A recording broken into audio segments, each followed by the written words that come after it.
my pleasure. Good evening. Thank you so much. I have to apologize. I'm really sorry that I was late.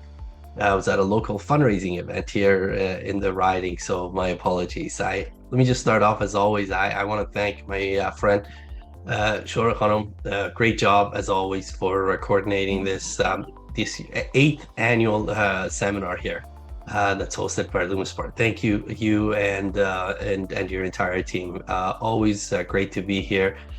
You're surrounded yourself with individuals, very talented individuals, who continuously create work to be able to provide solutions to help our environment. As Ms. Salvador knows, and maybe a few of you, I see some familiar names here on the screen here, that I've been at this event. This is now my 8th time actually joining this event. So I was there right from the beginning, and I would thank you for keep inviting me to participate. Many of you probably follow some of the initiatives that's recently been announced by the Ontario government, but I'd like to, if you don't mind, just to share and just highlight a few of them. Towards the end of March, the Ministry of Environment, Conservation and Park announced a $6.7 million investment in the restoration and enhancement of approximately 150 wetland projects across our province.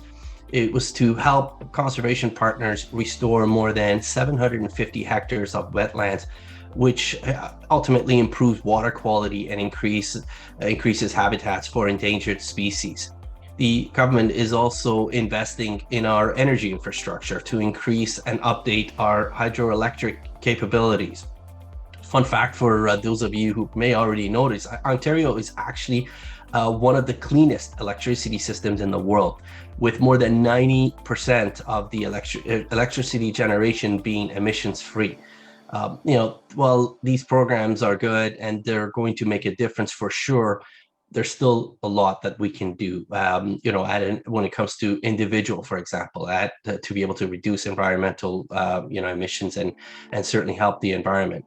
Using reusable bottles or co-friendly packaging can really make a huge difference for surrounding species and the environment that we're all sharing here with one another. And this weekend, I'm very happy because I'll be participating in the annual Oak Ridges Cleanup here, which is a project with a bunch of volunteers that will get together to collect garbage and clean up the local area.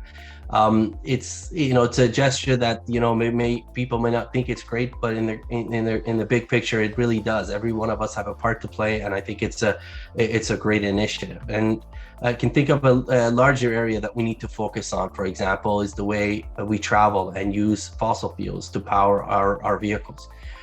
As we transition from fossil fuels, we need to invest in greener infrastructure to be able to support the growing demand for electric vehicles. And just a few weeks ago, the government of Ontario, alongside Honda, announced a partnership that would see the production of electric vehicle manufacturing and assembly right here in Ontario. It'll make it more affordable for Ontarians to be able to purchase electric vehicles and ultimately take more fossil fuel cars off the road. To prepare for this eventual future, we're taking the necessary steps now. For example, we've committed to building 69 fast chargers at all 23 en route locations by 2025. Adding these fast chargers to all en route locations will make purchasing electric vehicles in particular, an easy decision for Ontarians when the time comes.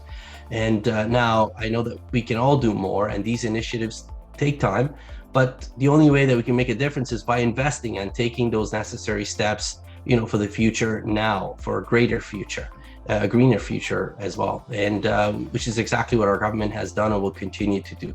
So I don't want to make this any longer. I just want to wrap up by really thanking Ms. Salvador and everyone here at Lumesmart for organizing today's virtual event, and all of you for participating.